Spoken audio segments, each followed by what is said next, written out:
السلام علیکم ورحمۃ اللہ وبرکاتہ۔ امید ہے کہ آپ سب انشاءاللہ اللہ کے فضل سے خیر و عافیت سے ہوں گے۔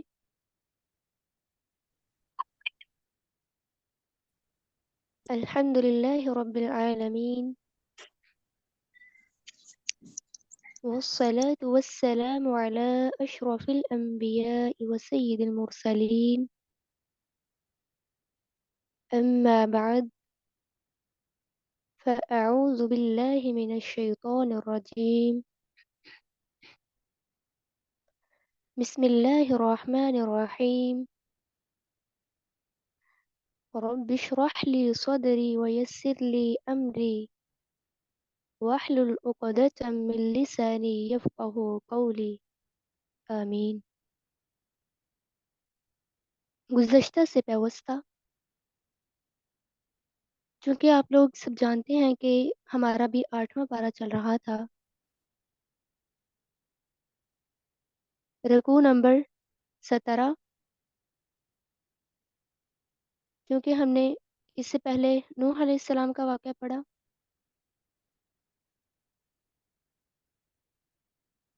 قوم عاد کا پڑھا۔ آج ہم انشاءاللہ قوم سمود سے سٹارٹ کریں گے۔ بسم اللہ الرحمن الرحیم، وَإِلَى ثَمُودَ أَخَاهُمْ صَالِحًا،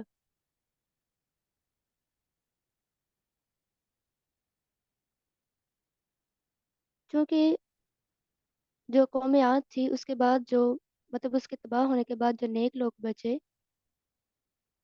ان کا یہ واقعہ ہے۔ ان کی طرف اللہ تعالیٰ نے سمود علیہ السلام کے بھائی صالح علیہ السلام کو بھیجا توحید کی دعوت دینے کے لیے۔ قوم سمود عرب قبائل میں سے تھے۔ یہ بہت ترقی یافتہ لوگ تھے۔ کہا جاتا ہے کہ حجر کے علاقے میں آباد تھے، بہت ذہین اور عقل مند بھی تھے۔ تو صالح علیہ السلام نے اپنی قوم سے فرمایا، قال یا قوم اعبدوا اللہ، اے میری قوم اللہ کی عبادت کرو، اس کے سوا کوئی معبود نہیں ہے۔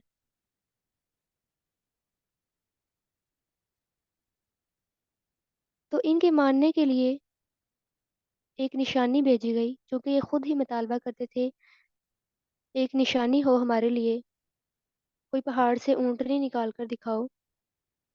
تو اللہ تعالیٰ نے ان کو وہ نشانی دکھا دی۔ انہوں نے کیا کہا کہ ایک اونٹنی یعنی چٹان سے برآمد ہو اور وہ بچہ دے۔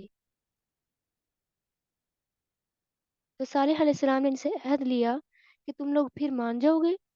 تو انہوں نے کہا، یعنی جو ایمان لائی انہوں نے کہا ہم مان جائیں گے۔ تو ویسے ہی ان کے سامنے پہاڑ پھٹ گیا، ایک اونٹنی نکلی اور اس نے ان کے سامنے ایک بچے کو جنم دیا۔ تو اس کی قوم نے پھر بھی نہ مانا، کچھ سردار مان گئے اور کچھ نے نہ مانا، اور جو نہ مانے انہوں نے دوسرے سرداروں کو بھی نہ ماننے کے لیے کہا۔ تو صالح علیہ السلام نے فرمایا، تمہارے پاس اللہ کی طرف سے ایک دلیل آ تو گئی ہے، یہ اونٹنی نشانی آ تو گئی ہے، اب تو مان جاؤ۔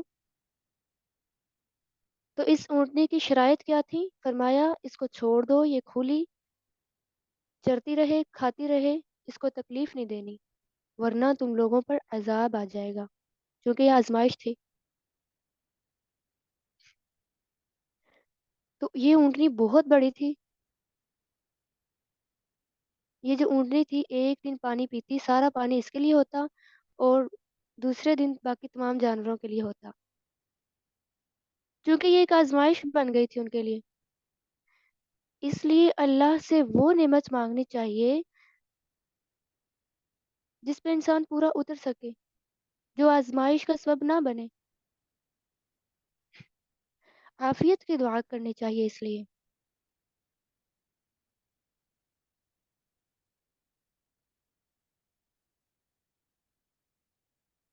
تو صالح علیہ السلام سمجھا رہے ہیں اپنی قوم کو کہ اللہ کی نعمتوں کو یاد کرو.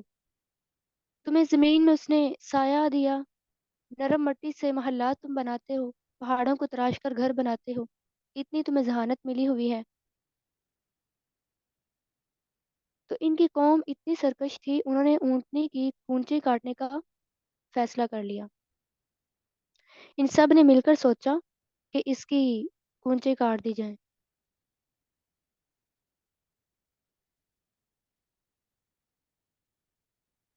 یعنی جو پاؤں کے ساتھ ہوتی ہے ٹخنے وغیرہ، وہ کاٹ دیے جائیں تاکہ اونٹنی چل نہ سکے.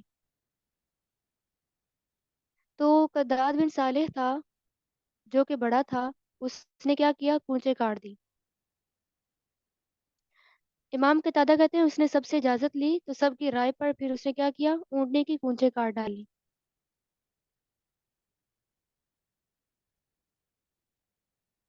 جب صالح علیہ السلام آئے تو انہوں نے اونٹنی دیکھی تو وہ رونے لگے. تو انہوں نے کہا کہ اب تم لوگ عذاب کے لیے تیار ہو جاؤ، کیونکہ آزمائش پر پورے نہیں اترے، سرکشی کی انہوں نے. تو ان کی قوم نے کیا کہا، لے آؤ عذاب اگر تم لا سکتے ہو.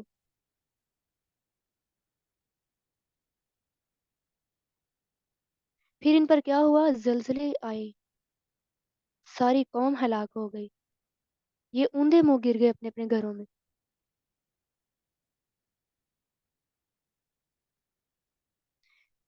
ایک شخص تھا صرف، وہ حرم میں تھا اس لیے وہ بچ گیا.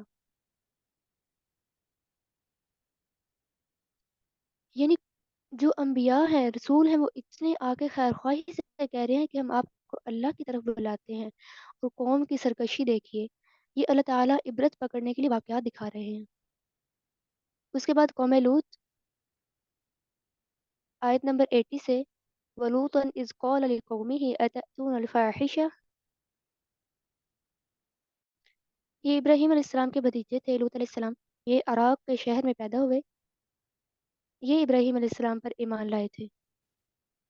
انہوں نے ابراہیم علیہ السلام کے ساتھ ہجرت کی.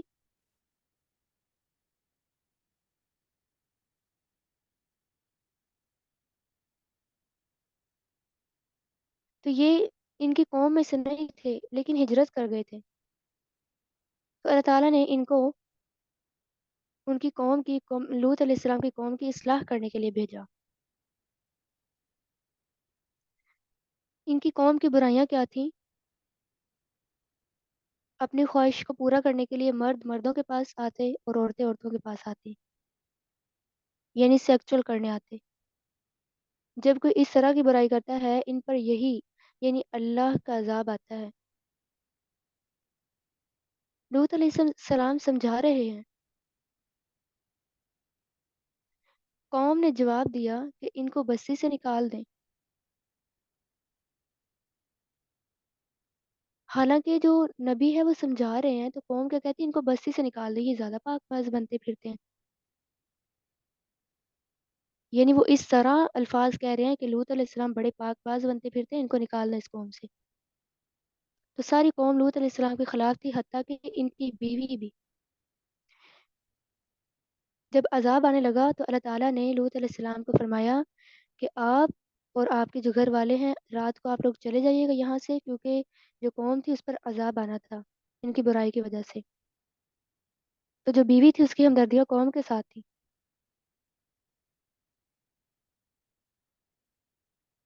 تو جب جانے لگے لوط علیہ السلام اور ان کی بیوی اور ان کے بچے، جب سارے جانے لگے واپس، مطلب قوم کو چھوڑ کر، تو ان کی بیوی جو تھی وہ پیچھے مڑ کر دیکھ رہی تھی.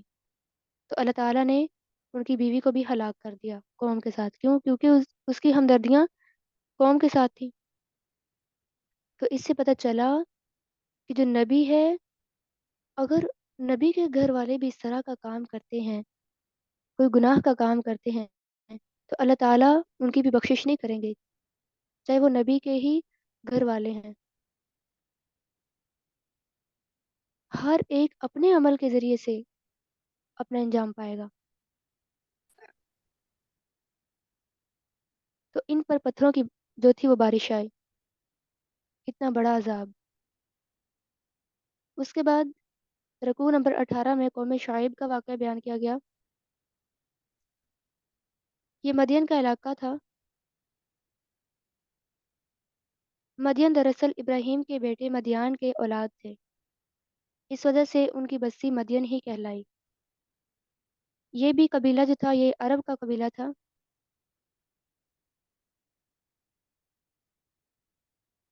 شروع میں یہ دین ابراہیمی پر قائم تھے۔ یہ تجارت یافتہ لوگ بھی تھے اور بہت ترقی یافتہ تھے۔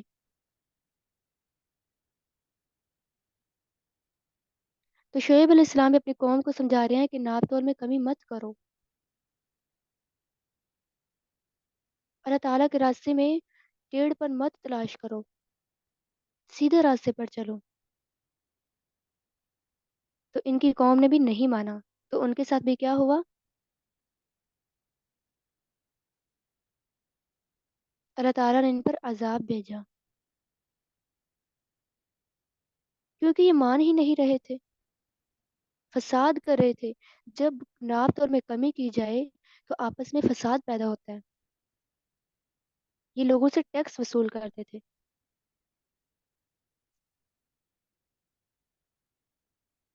تو اللہ تعالیٰ انبیاء کو کہتے ہیں آپ لوگ صبر کریں، فصبروا، صبر کریں،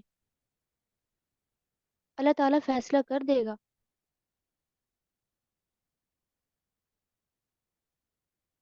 اس کے بعد 9ویں پارے پہ آتے ہیں۔ ابھی قوم شعیب کا یہ واقعہ جاری ہے۔ یعنی جب قوم شعیب نے سمجھایا تو آگے سے جو سردار تھے ہمیشہ سے تکبر بڑے ہی کرتے ہیں نا، جن کے اندر تھوڑی سرداری پن ہو وہی تکبر کرتے ہیں۔ تو ہر قوم میں سے جو سردار تھے سب سے پہلے وہی اٹھتے، تو سرداروں کی چونکہ پیروی قوم بھی کرتی ہے، تو جیسا سرداروں نے رویہ رکھا، بیہیو کیا، ویسا ہی پیچھے سے قوم نے بھی کیا۔ فرمایا قال الملأ الذين استكبروا من قومه لنخرجنك يا شعيب والذين آمنوا معك من قريتنا أو لتعودن في ملتنا قال أولو كنا كارهين۔ فرمایا اگر ہم وہی کام کریں، یعنی جو تھے قوم شعیب، ان میں سے سردار تھے، تکبر کرنے والے تھے، انہوں نے کیا کہا کہ شعیب کو ہم نکال دیں گے یہاں سے، اپنی بستی سے، اور ان لوگوں کو بھی جو اس کے ساتھ ایمان لے کر آئے ہیں۔ شرط یہ ہے، سرداروں نے کیا کہا، شرط یہ ہے تم لوگ تب تک ہماری بستی میں رہ سکو گے جب ہماری ملت پر رہو گے۔ یعنی ان کو غلط ملت پر لا رہے ہیں، شرک والی۔ تو شعیب علیہ السلام کیا فرما رہے ہیں، اگر ہم وہی کام کریں جس سے ہم تمہیں روک رہے ہیں، یہ تو اللہ پر جھوٹ گڑنا ہو گیا۔ جن گمراہیوں سے اللہ نے ہمیں نجات دے دی ہے، ہم پھر دوبارہ تمہاری طرف پلٹیں، یہ نہیں ہو سکتا کہ ہم آپ لوگوں کی طرف پلٹ آئیں۔ یہ اللہ کا احسان ہے کہ اس نے ہمیں سیدھے راستے پر چلایا۔ یہ شعیب علیہ السلام کہہ رہے ہیں۔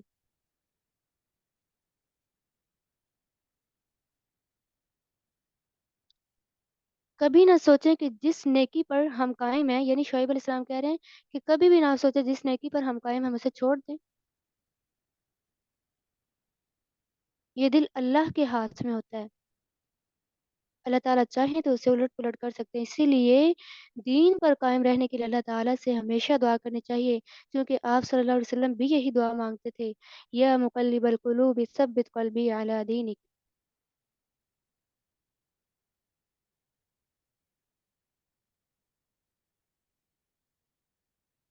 تو پھر آگے شعیب علیہ السلام نے فرمایا اگر ہم نہیں مطلب پھرنا چاہتے، لیکن ہمارے رب کو منظور ہے، وہ تو اسی کے حوالے ہی ہے۔ ہمارے رب نے ہر چیز کا علم کے ساتھ ہر چیز کا احاطہ کیا ہوا ہے، اس کا علم بہت وسیع ہے، ہم آپ کے پاس کیوں آئیں؟ اللہ سے دعا کرتے ہیں، اللہ تو ہماری قوم اور ہم پر فیصلہ کر دے، تو بہتر فیصلہ کرنے والا ہے۔ تو سرداروں نے آگے سے کیا کہا، اے شعیب اگر تو ہماری پیروی نہ کرے گا تو خسارہ پانے والوں میں سے ہے۔ تو اس قوم کے ساتھ ہوا کیا، فَأَخَذَتْهُمُ الرَّجْفَةُ فَأَصْبَحُوا فِي دَارِهِمْ جَاثِمِينَ۔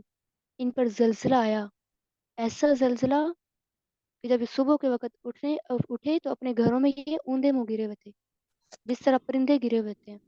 خیر رکھے۔ اس طرح بستیاں ہوئی پڑی تھیں ان کی، جس طرح یہ کبھی بسے ہی نہ ہوئے ہوں، یعنی جس طرح بستی ویران ہوتی ہے، ان پر ایسا زلزلہ آیا کہ یہ ویران ہو گئی ان کی بستی۔ شعیب علیہ السلام نے کیا کہا، یعنی حجت تمام کر دی. تو اس سے پتہ چلتا ہے کہ جب کسی قوم پر عذاب آ جائے اس کے بعد حجت تمام کرنی ہے کہ میں نے پیغام پہنچا دیا. تو شعیب علیہ السلام نے فرمایا لقد ابلغتکم رسالات ربی ونصحت لکم، میں نے تمہاری خیر خواہی بھی کر دی، تمہیں پیغام بھی پہنچا دیا.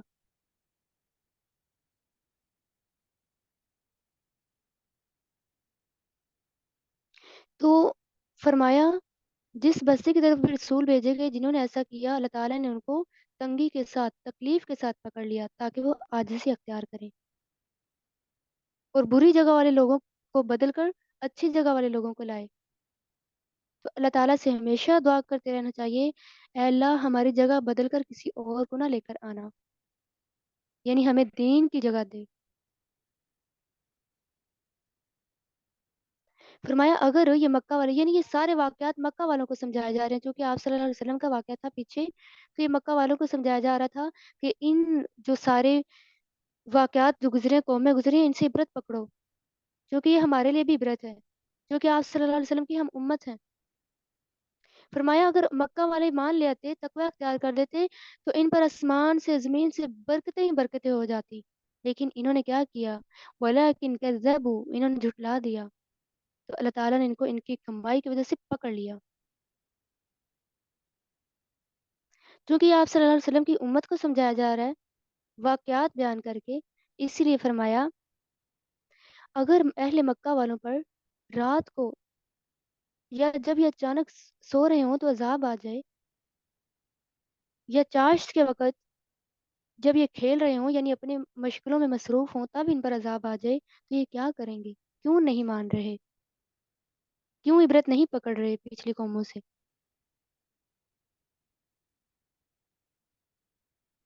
یعنی جو اللہ نے قوموں کی تباہی کے بعد بستیاں آباد کی، ان کی طرف اشارہ ہے آگے رکوع نمبر 3 میں. یعنی اگر انہوں نے بھی ایسا کیا تو ہم ان کے گناہوں کی وجہ سے ان کو پکڑ لیں اور ہم ان کے دلوں پر مہر لگا دیں، یہ کبھی سن ہی نہ سکے. فرمایا تلک القری نقص علیک، یہ تھیں جو بستیاں جن کے اللہ تعالیٰ نے ساری مثالیں بیان کی، خبریں دی تاکہ کوئی آئندہ ایسا کام نہ کرے. تو اللہ تعالیٰ نے ان کے دلوں پر بھی ایسے ہی مہر لگا دی تھی کیونکہ وہ کافر تھے، انکار کرنے والے تھے. ان بستیوں کا کہنا کیا تھا، وَمَا وَجَدْنَا لِأَكْثَرِهِم مِّنْ عَهْدٍ، وہ کہتے تھے کہ ہم نے آباء و اجداد کو ایسے ہی پایا تھا، وہ ایسے ہی کرتے تھے تو ہم نے بھی ایسا ہی کرنا ہے. یہ اندھا دھند اپنے آباء و اجداد کی پیروی کر رہے تھے.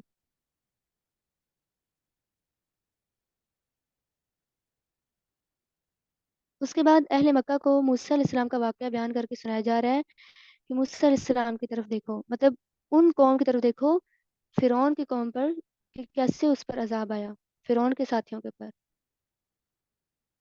فرمایا ثم بعثنا من بعدهم موسى بآياتنا إلى فرعون وملئه فظلموا بها، یعنی موسیٰ علیہ السلام کو اللہ تعالیٰ نے واضح نشانیاں دے کر فرعون اور اس کے سرداروں کی طرف بھیجا تھا.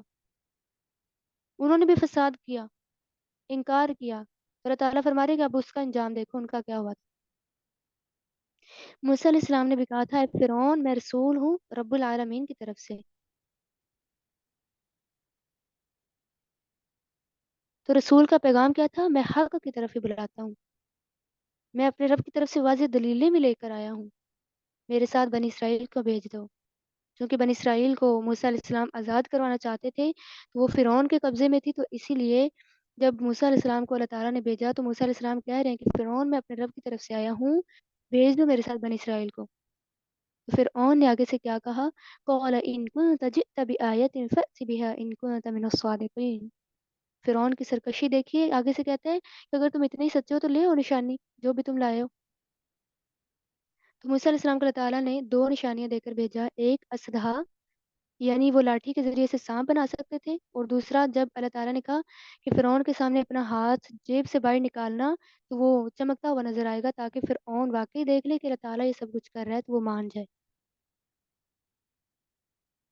لیکن کیا کہا سرداروں نے بھی، قال الملأ من قوم فرعون ان هذا لساحر علیم. فرعون کے سرداروں نے کیا کہا، یہ تو ایک جادوگر ہے، یہ تو کھلم کھلا جادو ہے، پھر بھی نہیں مانے. سردار کیا کہہ رہے ہیں کہ اب فرعون کو یہ آپ کو ادھر سے نکالنا چاہتے ہیں.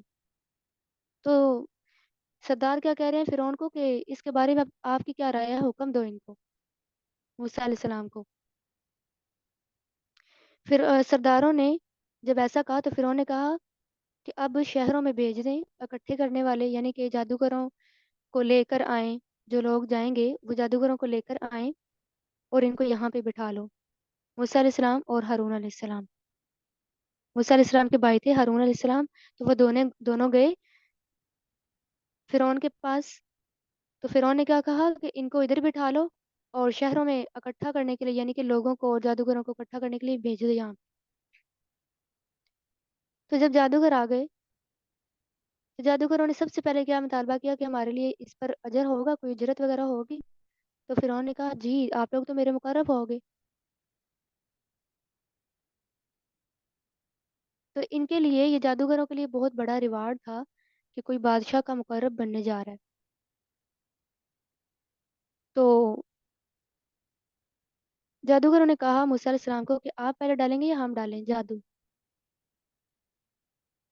تو چونکہ موسیٰ علیہ السلام نے بہت آہستہ سے ٹھہر ٹھہر کر یہ سارا کام کیا، کیونکہ جب انسان یکدم پہلے ہی کر لیتا ہے ہمت ہار جاتا ہے، وہ کام اتنا پائیدار نہیں ہوتا. تو جادوگروں نے کیا کیا، ان کو بہت تکبر تھا، انہوں نے جلدی جلدی اپنی رسیاں ڈالیں.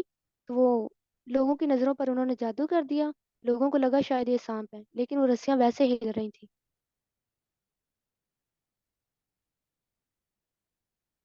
تو موسیٰ علیہ السلام بھی تھوڑا ڈر گئے کہ اب کیا بنا. تو اللہ تعالیٰ نے کیا کہا، یعنی اللہ تعالیٰ نے موسیٰ علیہ السلام کی طرف وحی کی کہ اب ڈالو اپنا عصا، تو وہ نگل جائے گا، جو بھی انہوں نے گھڑا ہے یہ سب کو نگل جائے گا. تو جب موسیٰ علیہ السلام نے عصا دہا ڈالا تو واقعی ہی وہ اتنا بڑا سانپ بن گیا، کہا جاتا ہے کہ پورے میدان میں وہ پھیل گیا اور جو جادوگروں نے سانپ گھڑے ہوئے تھے وہ سب کو کھا گیا. جادوگر وہاں پہ ہی ذلیل ہو گئے اور جو جادوگر تھے وہ بھی سجدے میں ڈال دیے گئے. اتنا حیران ہو گئے. انہوں نے کہا قالوا آمنا برب العالمین، کیونکہ وہ مان گئے تھے تو انہوں نے کہا ہم رب العالمین پر ایمان لائے. رب موسیٰ و ہارون، موسیٰ علیہ السلام اور ہارون علیہ السلام کے رب پر. تو جو فرعون تھا وہ بہت جیلس ہوا، تو اس نے کہا میری اجازت کے بغیر جادوگر کیسے مان لا سکتے، کس طرح تم لوگ لے آئے ہو، یہ تو بہت بڑی چال چلی تم لوگوں نے. حالانکہ اس نے فیصلہ خود کیا تھا کہ جادو کروایا جائے، یہاں پہ یہ کیا جائے تو پھر مانیں گے کون سچ ہے کون جھوٹا ہے. تو اب خود ہی کہہ رہا ہے کہ یہ تو آپ لوگوں نے جادو کیا ہے، یہ تو چال چلی ہے میرے ساتھ تاکہ مجھے یہاں سے نکال دو. تو فرعون نے کیا کہا، لَأُقَطِّعَنَّ أَيْدِيَكُمْ وَأَرْجُلَكُمْ مِنْ خِلَافٍ. یہ کہنے لگا کہ میں اب تو تمہارے ہاتھ اور پاؤں جو ہیں یہ خلاف سمت سے، مخالفت سے کاٹ دوں گا اور تمہیں سولی چڑھا دوں گا. لیکن جادوگروں نے کیا کہا، قالوا انا الی ربنا منقلبون، ہم تو اپنے رب کی طرف اب پلٹنے والے ہیں. اور یہ دعا کیا کرتے ہیں، ربنا افرغ علینا صبرا وتوفنا مسلمین. چونکہ اتنا ایمان لا چکے ہیں جادوگر کہتے ہیں کہ اے اللہ اب ہم پر صبر انڈیل دے، کیونکہ فرعون جو ہے وہ تو سرکش اور زیادہ ہو گیا ہے، سزائیں دینے کے لیے تیار ہے. تو وہ کہتے ہیں اے اللہ ہم پر صبر انڈیل دے اور ہمیں مسلمانوں کے ساتھ فوت کرنا، اس حال میں فوت کرنا کہ ہم مسلمان ہوں.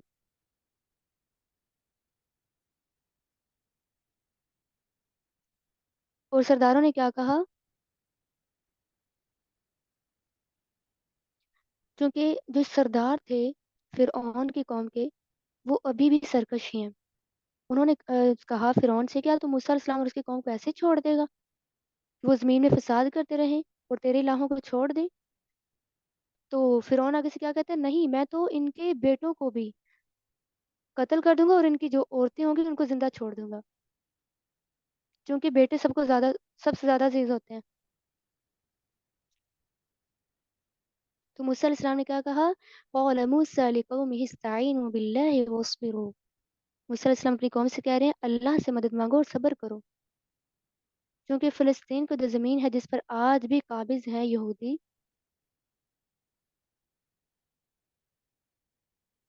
تو موسیٰ علیہ السلام نے کہا کہ جو اللہ کی زمین ہے نا، اللہ کی زمین، اس کے وارث صرف وہی ہوتے ہیں جو اس کے بندے ہوتے ہیں، اور انجام صرف متقی لوگوں کے لیے ہوتا ہے۔ تو بنی اسرائیلیوں نے کیا کہا کہ موسیٰ علیہ السلام آپ کے پہلے آنے سے پہلے بھی ہمارے ساتھ ایسا ہی ہوتا رہا، قتل و غارت بھی ہوتے رہے، زمین بھی نہیں ہمیں مل سکی، آپ آئے ہیں تو ابھی بھی ایسے ہو رہا ہے۔ تو موسیٰ علیہ السلام نے پھر کہا صبر کرو، صبر کرو، متقین کے لیے ہی بدلہ ہے۔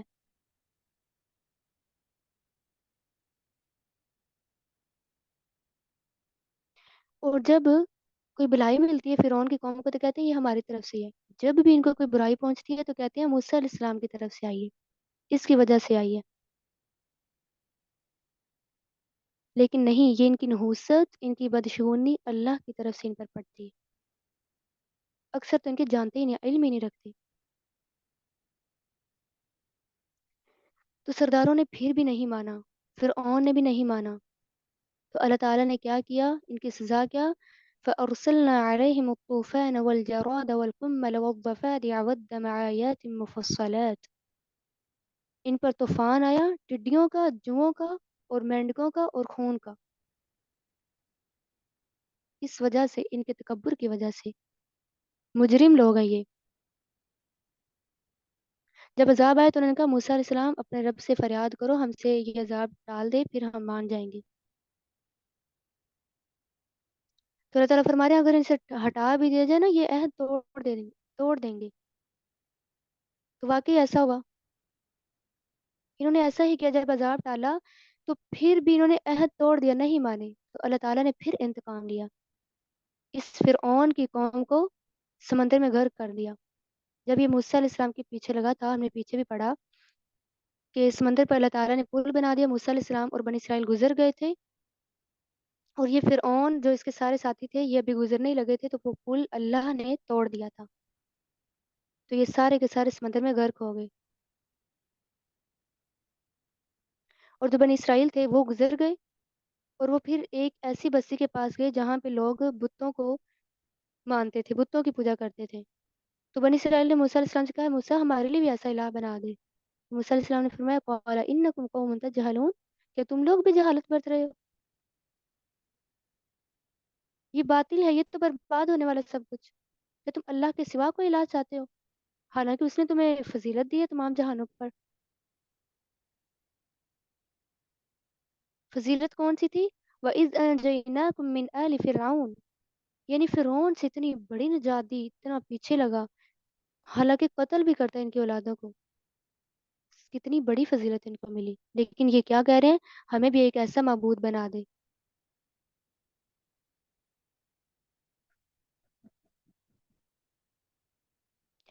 اس کے بعد ان کے لیے سب سے بڑی نعمت تو تورات تھی، پھر بھی انہوں نے پیچھے سے کیا کیا، رکوع نمبر 7 میں بیان کیا جا رہا ہے وَوَعَدْنَا مُوسَى 30 لَيْلَةً وَأَتْمَمْنَاهَا بِعَشْرٍ فَتَمَّ مِيقَاتُ رَبِّهِ 40 لَيْلَةً، یعنی کوہ طور پر اللہ تعالیٰ نے موسیٰ علیہ السلام کو 30 راتوں کے وعدے پر جب بلایا تھا، لیکن بعد میں 10 کا اضافہ ہو چکا تھا۔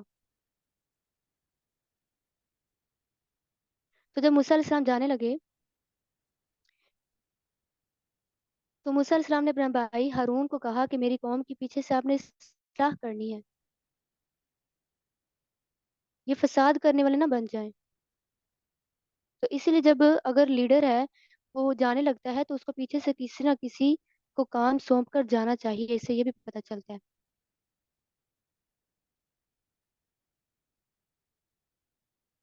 تو جب موسیٰ علیہ السلام وہاں پہ گئے، اللہ تعالیٰ نے کلام کیا، تو پھر موسیٰ علیہ السلام نے کہا کہ اللہ میں آپ کو سامنے دیکھنا چاہتا ہوں، اتنی طلب تھی۔ اللہ تعالیٰ نے فرمایا اے موسیٰ تو مجھے نہیں دیکھ سکتا۔ اللہ تعالیٰ نے فرمایا اس پہاڑ کی طرف دیکھو، اگر تو وہ صحیح رہا، برقرار رہا تو سمجھ لو آپ نے دیکھ لیا، اگر وہ نہ رہا تو پھر نہیں۔ تو اللہ تعالیٰ نے اپنی تجلی جب پہاڑ پر ڈالی تو وہ پہاڑ ریزہ ریزہ ہو گیا، تو موسیٰ علیہ السلام بے ہوش ہو کر گر پڑے۔ تو جب ہوش آئی اٹھے تو فرمایا فلما افاق قال سبحانك تبت الیک وانا اول المؤمنین، موسیٰ علیہ السلام جب ہوش میں آئے تو کہا اللہ تو پاک ہے، میں تیرے طرف توبہ کرتا ہوں اور میں ایمان لانے والوں میں سے ہوں۔ چونکہ یہ پہلے جو نشانی مانگتے تھے مشرکین کے اپنے رب کو سامنے دکھاؤ گے تو ہم ایمان لائیں گے، لیکن موسیٰ علیہ السلام نے کہا اللہ میں تجھے دیکھے بغیر ایمان لے کر آیا ہوں۔ تو اللہ تعالیٰ نے اس لیے فرمایا قال یا موسیٰ انی اصطفیتک، اے موسیٰ ہم نے تجھے تمام جہانوں کے لیے مطلب تمام لوگوں پر چن لیا ہے۔ کس طرح؟ اپنے پیغامات کے ساتھ اور اپنی کلام کے ساتھ، اور اب تو شکر کرنے والوں میں سے ہو جا۔ تو شکر کیسے ہوتا ہے؟ اللہ کی اطاعت پر، اللہ کی اطاعت سے۔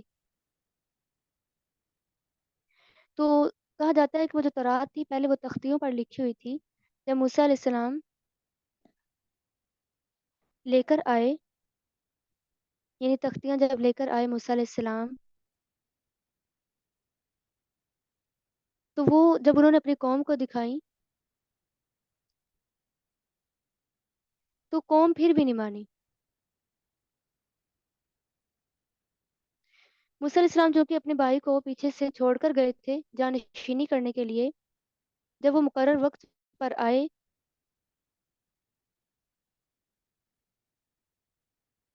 تو موسیٰ علیہ السلام نے کیا کہا کہ آپ نے ایسی جانشینی کی ہے، یعنی کہ ان کی جو قوم تھی پیچھے سے انہوں نے کیا کیا، بچڑے کو معبود بنا لیا۔ کہا جاتا ہے ایک آدمی کا نام سامری تھا، اس نے بچڑا بنایا اور اس کی گائے جیسی آواز تھی، تو سب اسی کو ماننے لگے۔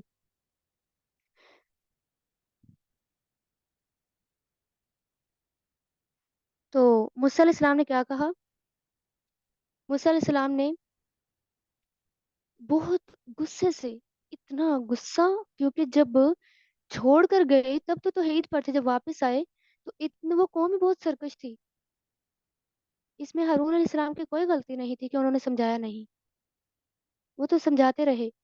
تو موسیٰ علیہ السلام نے جب شرک دیکھا، تو شرک تو اللہ تعالیٰ کو بہت ناپسند ہے، تو نبی کو کیسے پسند ہو سکتا ہے؟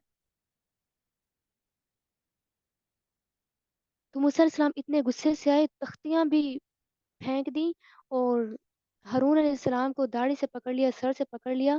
تو ہارون علیہ السلام نے کہا آپ مجھے کیوں کچھ کہہ رہے ہیں، انہوں نے تو میری بات ہی نہیں مانی۔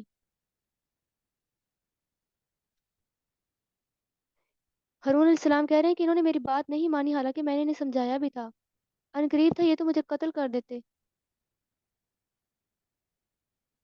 تو موسیٰ علیہ السلام پھر دعا کرتے ہیں قال رب اغفر لی ولی اخی وادخلنا فی رحمتک وانت ارحم الراحمین، اے اللہ تم مجھے اور میرے بھائی کو بخش دے، اور تم ہمیں اپنی رحمت میں داخل کرنا، اور تو سب سے زیادہ رحم کرنے والا ہے۔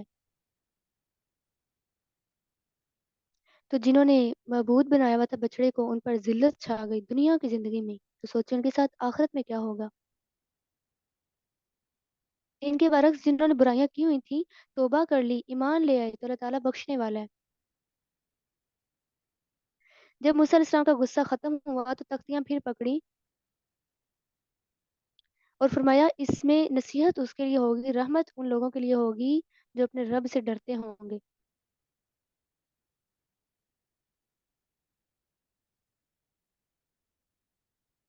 تو پھر اس کے بعد کیا کیا موسیٰ علیہ السلام نے؟ جو ایمان لے آئے تھے، یہ 155 میں بیان کیا جا رہا ہے کہ موسیٰ علیہ السلام نے 70 آدمیوں کو جب چنا کوہ طور پر لے جانے کے لیے، بعض مفسرین کہتے ہیں کہ آدمی جو تھے موسیٰ علیہ السلام کے ساتھ کوہ طور پر گئے تو ان کو اللہ کے احکامات سنائے گئے، تو انہوں نے کہا کہ ہم کیسے مان لیں کہ یہ احکامات ہیں، یہ اللہ نے آپ کو عطا کیے ہیں، ہم کیسے مان لیں؟